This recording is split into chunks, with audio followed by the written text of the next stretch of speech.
Quero cumprimentar a todos com a paz do Senhor. Quero aproveitar que os amados estão em pé e convidá-los para abrirem comigo a palavra de Deus no livro de 2 Reis, no capítulo de número 6, a partir do versículo de número 1. Segundo livro dos Reis, capítulo de número 6, versículo de número 1. Glória a Deus.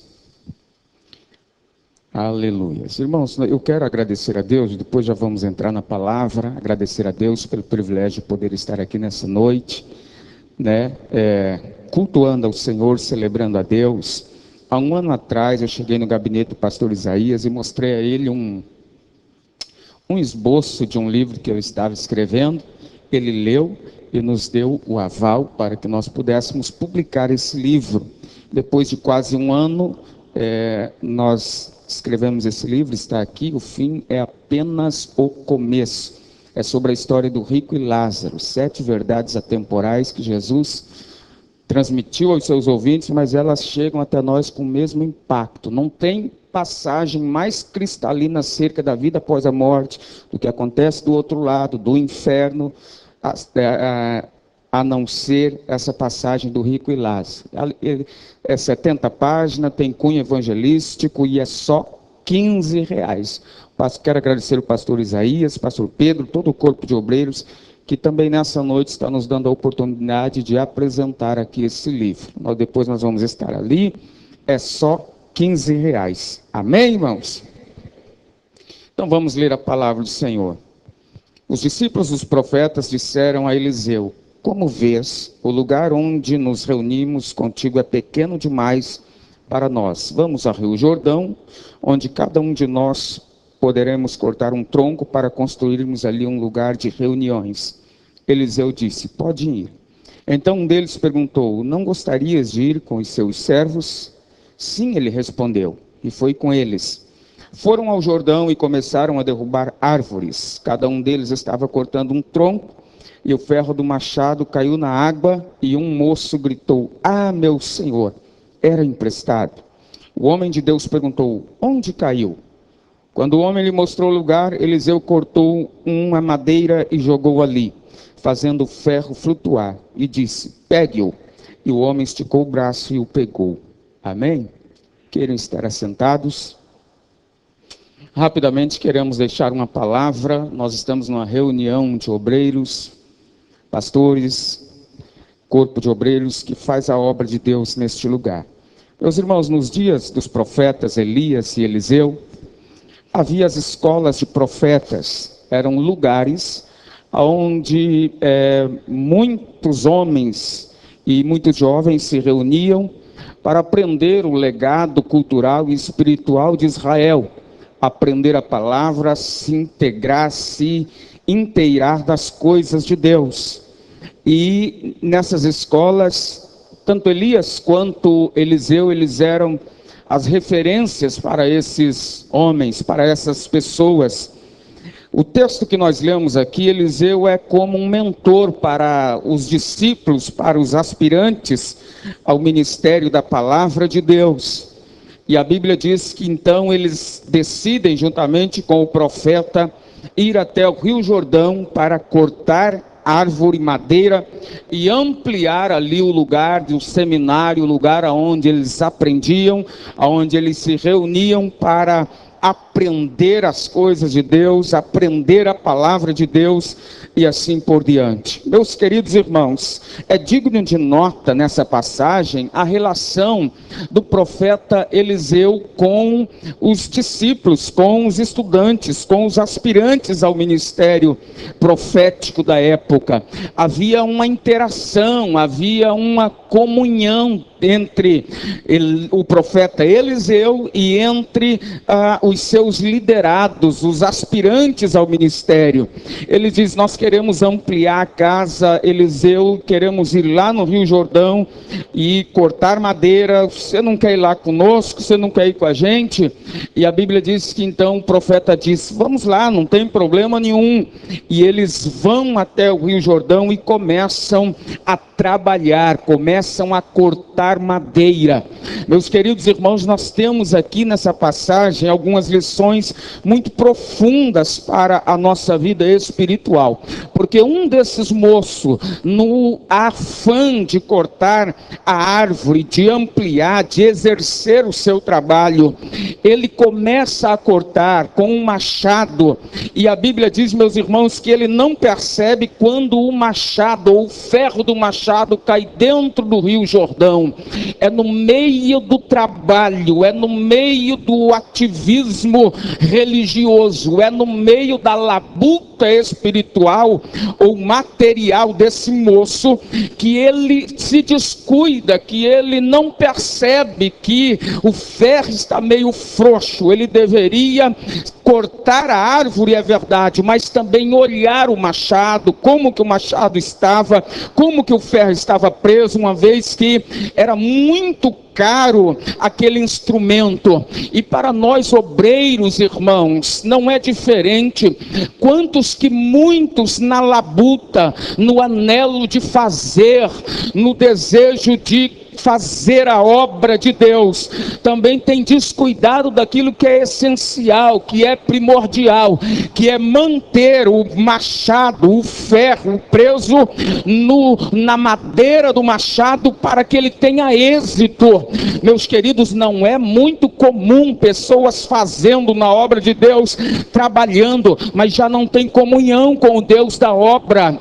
Faz, trabalha, realiza, mas está vazio por dentro, já não ora mais, não busca mais, inverteu a ordem das coisas. Jesus disse no livro de João, capítulo de número 15, permaneceis em mim, então vocês darão muito fruto. Sem mim nada podereis fazer. Temos que fazer a obra, temos que trabalhar, temos que nos comprometer, temos que nos envolver no reino do Senhor.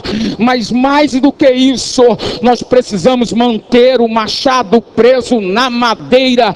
Precisamos ter comunhão com Deus acima de qualquer coisa na nossa vida, na nossa chamada e no nosso ministério. Se o rapaz tivesse olhado bem ali o machado na madeira, talvez ele não tivesse passado por essa situação constrangedora. Não é comum a gente encontrar pessoas, desculpe-me, 10 anos, 20 anos, 30 anos, que faz a obra, que se envolve, mas já não tem amor, não tem mais sensibilidade, já não ama como deveria, já perdeu o foco, a essência do que é o reino de Deus, do que é ser cristão de verdade. E essa oca, esses corações ocos, irmãos, tem sido um grande prejuízo para a obra do Senhor. Vamos fazer a obra, mas mais do que a obra, vamos ter comunhão direta com o Deus da obra, porque então seremos amáveis, então seremos cristãos de verdade, então não daremos problema nem ao irmão e nem ao ministério. Louvado seja o nome do Senhor. Quantos podem receber essa palavra? Receba ela dando glória ao Senhor nesta noite. Aleluia! Louvado seja o nome do Senhor. O machado caiu na água e ele então externa um grito de angústia e desespero. Ele diz: ah, meu Senhor, era emprestado. O machado era emprestado. Para nós o machado é uma coisa muito simples, mas na época valia muito dinheiro. Era por isso que era emprestado. Esse grito, meus irmãos, essa exclamação: ah, meu Senhor, era emprestado, denota que eles estariam numa situação difícil. Era emprestado.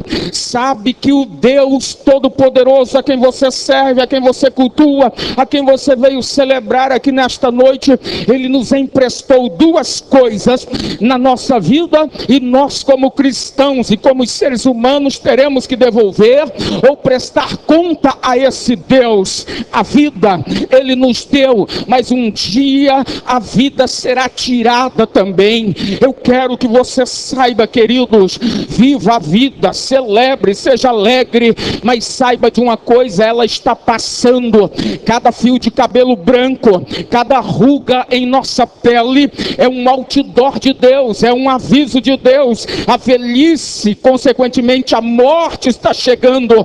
Como você está vivendo? O que está fazendo com o tempo de vida que eu lhe dei? Como você está administrando esse tempo?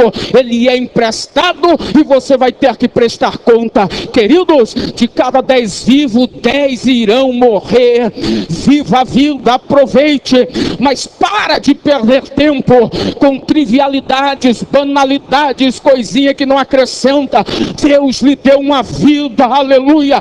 Use essa vida para glorificar o nome do Senhor Jesus de Nazaré, o Deus a quem você um dia fez um pacto de servi-lo e de fazer a sua obra. Louvado seja o nome do Senhor. É por isso que Moisés, no Salmo de número 90, versículo de número 12, ele diz: Senhor, ensina-nos a contarmos os nossos dias, para que alcancemos um coração sábio. Sabe o que isso significa? Senhor, me conscientiza que eu sou mortal, que eu vou morrer, para mim viver com sabedoria. Com sabedoria. Era emprestado. O que você está fazendo com a vida que Deus lhe deu? Sabe o que Deus nos deu ainda, irmãos? Talentos e dons emprestado. Ele nos emprestou. Um dia nós estaremos diante dele para uma prestação de contas. O dom que Deus lhe deu, o dom que Deus nos deu, o talento que o Senhor nos derramou sobre a nossa vida, seja qual for, pregar, cantar, evangelizar, contribuir, orar, amar, ajudar, estender a mão, eu não sei, mas Deus deu e é emprestado. Ele te agraciou com esse dom que você tem, não para você se ensoberbecer, se inchar, menosprezar o teu irmão e assim por diante. O dom que Deus lhe deu é para você usar na obra do Senhor e fazer com que o nome do Senhor seja glorificado. Nós estaremos diante dele para uma prestação de contas. Não é teu e não é meu, é do Senhor Jesus. Aleluia, louvado seja o nome do Senhor. Ele nem deu esse dom para você se perder. Ele não deu esse talento para você se inchar, se ensoberbecer, desviar e achar que é o rei da cocada preta. Ele olhou para você e viu em você qualidades, condições para receber esse dom, esse talento para você usar e glorificar o nome do Senhor. Use o talento que Deus lhe deu, não para atacar o seu irmão, não para murmurar, não para falar, não para se ensoberbecer, mas para glorificar o nome do Senhor, o Deus que viu em você qualidades. Levante a mão e adore ao Deus que derramou talentos e dons sobre a sua vida. Louvado seja o nome do Senhor. É emprestado e você vai ter que dar conta. Nós vamos dar conta daquilo que o Senhor nos deu. Ai, meu Senhor, era emprestado. Era emprestado. Oh, aleluias! Nós vamos prestar conta ao Senhor. E nós temos que viver com essa consciência. Era emprestado. Eliseu então diz: aonde caiu? Na realidade o rapaz aqui precisa confessar, precisa mostrar, aleluia, onde caiu. Ele mostra. Louvado seja o nome do Senhor. Aonde se sucedeu isso? Meus queridos irmãos, eu quero, sob o Espírito de Deus aqui nesta noite, quantas pessoas que, à semelhança da igreja de Éfeso, começaram muito bem, começaram no primeiro amor, fervorosos, cantando, fazendo, mas Jesus põe uma vírgula naquela carta dizendo: porém eu tenho contra ti. Isso deveria fazer a nossa espinha gelar, que deixaste o primeiro amor. O Senhor se preocupa, meus queridos, quando nós entramos, incorremos pelo caminho da frieza, da apostasia, da superficialidade, da banalização do sagrado. Ele se preocupa, meus queridos irmãos, aleluia. Voltemos ao evangelho verdadeiro, ao primeiro primeiro amor, a primeira paixão, aleluia. Aonde é que você começou a se afastar do propósito, se afastar do foco, aleluia. Deus está nos orientando aqui nesta noite. Qual foi o tempo que fez você sair dos trilhos e hoje você está vivendo uma vida espiritualmente rasa, superficial e vazia? Se você quiser abrir a tua alma, escancarar o teu coração, colocar o pus para fora, Ele vai curar o teu coração, renovar a tua chamada, ungir o teu ministério de novo e fazer você conhecer a glória que você experimentava há muito tempo atrás. Levante a mão. O Senhor quer que voltemos ao primeiro amor. Louvado seja o nome do Senhor. Aleluia. Essa tem sido a minha luta, minha guerra. Não entrar pelo caminho da apostasia, da frieza, da banalização. Nós temos a tendência de nos acostumarmos. Meus queridos irmãos, Uzá e Aiô passaram 20 anos na casa dele com a arca lá, vendo ela todo dia empoeirada. Se acostumaram com o sagrado e pensaram: a gente pode fazer de qualquer jeito. Era sagrada, agora a gente pode carregar numa carroça de boi. Mas Deus matou Uzá e manda um recado a todos nós, aleluia: não se acostume com o sagrado. Deus não faz concessão, Deus não muda. O que Ele exige da igreja, exigia há 2000 anos, Ele exige hoje. Saia dessa vida rasa. Deus tem uma unção diferente, nova, poderosa para a sua vida. Se você crê, receba essa palavra adorando ao nome do Senhor. Aleluia! Eu estou sentindo a graça e a unção do Espírito Santo do Senhor.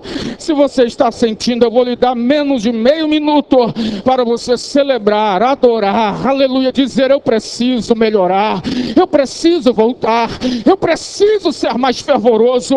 Eu estou brigando, eu estou murmurando, eu estou falando, eu estou agindo, eu estou metendo o braço, eu estou mais na carne do que no Espírito. Por favor, aleluia, volte ao primeiro amor, antes que isso termine de forma trágica. Onde caiu? O moço mostrou. Eliseu pegou um pedaço de um galho, uma madeira, irmão Realdi, e jogou exatamente aonde caiu. E vai acontecer um milagre, uma inversão da ordem natural das coisas. Porque madeira em cima da água, irmão, não tem poder para atrair um ferro pesado de um machado. Aleluias. Mas como Eliseu, que era a presença de Deus, Eliseu era o profeta de Deus. O Eliseu de hoje, irmãos, não tem um corpo, mas ele é o mesmo Espírito que atuava, aleluia, em Eliseu. Louvado seja o nome do Senhor. Quando ele joga a madeira faz com que haja um milagre. A madeira puxa um ferro pesado. Levante a mão que eu vou profetizar sobre a sua vida. Eu não sei o que fez, aleluia, a tua intimidade ir para o fundo do Jordão, mas o Senhor tem poder de mudar, de fazer o impossível, de fazer erguer, submergir de novo, soerguer de novo tudo aquilo que você perdeu há 15, 10, 8 anos atrás. Aleluia. Você olha e não tem como, mas Deus sabe como. Ele inverte a ordem, Ele trabalha no impossível. Madeira não puxa ferro, mas quando Deus está no negócio, o milagre acontece, a unção vem, o poder vem, a graça se manifesta. Aleluia. Deixa Deus erguer de novo o que caiu da sua vida, da sua chamada e do seu ministério. Louvado seja o nome do Senhor. Aleluias. A madeira jogada simboliza a cruz de Cristo. É pela cruz que nós podemos recuperar É por causa do sacrifício, da cruz, do sangue, do madeiro, irmãos, que Jesus pode te dar de novo a alegria de ser um homem de Deus, uma mulher de Deus, um cooperador, um obreiro abençoado, renovar as tuas forças, tirar esse peso que você carrega em cima dos seus ombros. É por causa da cruz, não é porque você merece, é por causa da madeira, é por causa da cruz, é por causa do madeiro. Aleluia, receba poder de Deus de novo pelo sacrifício, receba entusiasmo de novo pelo sacrifício, aleluia, receba os teus dons de novo pelo sacrifício, pela cruz, pelo madeiro. Receba, receba, receba. Levante a mão, fica de pé, adore ao Senhor nesta noite. Deus está devolvendo dádivas, talentos, machados que estavam afundados no Jordão. Ele está levantando e entregando a você de novo. Você pode receber essa palavra profética. Faça isso, erguendo as duas mãos e adorando o Deus de Eliseu. É o Deus que está aqui nesse santuário nesta noite.